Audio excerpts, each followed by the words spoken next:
What if I told you New York City knows where every single one of its trees are, what species they are, and how much money they save the city's residents every year? Not an estimate, not a model, an actual count.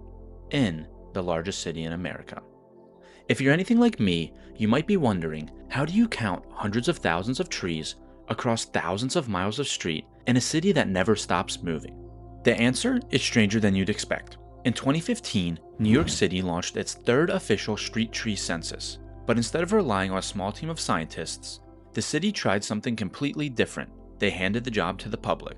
More than 2,300 volunteers signed up. Together, they walked over 11,000 miles of sidewalks, logging every single street tree, including its location, its species, and its condition.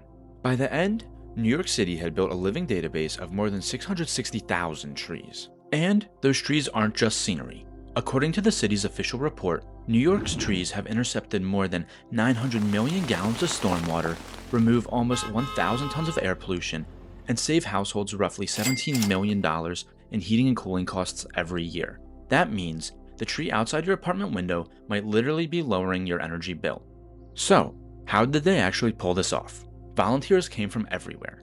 Teachers, students, retirees, and entire community groups signed up to help. They first attended training sessions where they learned how to identify tree species, mark trunk diameters, and log data using a custom-built app connected to GPS. Then, armed with measuring tapes, clipboards, and smartphones, they spread out across the city. Each tree wasn't just counted, it was evaluated. Volunteers recorded signs of disease, if roots were cracking the sidewalks, and whether there was enough soil for the tree to survive long term. This wasn't casual data. This was urban infrastructure, measured block by block, and the logistics were staggering. Teams covered all 5 boroughs, and the locations were revisited to double-check data. Work continued through weather, construction, and the simple fact that New York never stops moving.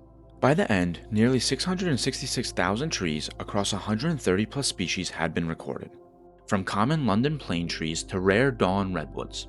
When everything was finally mapped, patterns began to appear that had never been visible before. Queens had the highest number of street trees. Staten Island, however, had the highest percentage of native species. The data also exposed neighborhoods with little shade and areas where planting trees could dramatically improve air quality, cooling, or quality of life. In other words, this wasn't just about counting trees. It was about understanding where the city is vulnerable and how it can be healthier. The counting may have ended in 2016, but its impact definitely didn't.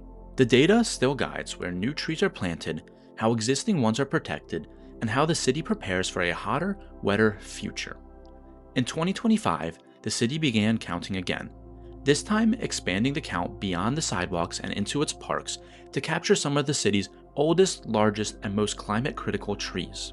While it may sound like a data project, it's really a story about a city learning to see itself, one block at a time, guided by the people who call it home. If you found this video interesting, we've got a lot more where that came from. We break down how nature, climate, and human systems actually work, with real stories and real data. Check out the videos on your screen, and if you want more like this, subscribe to Forever Green. Thanks for watching, and we'll see you in the next one.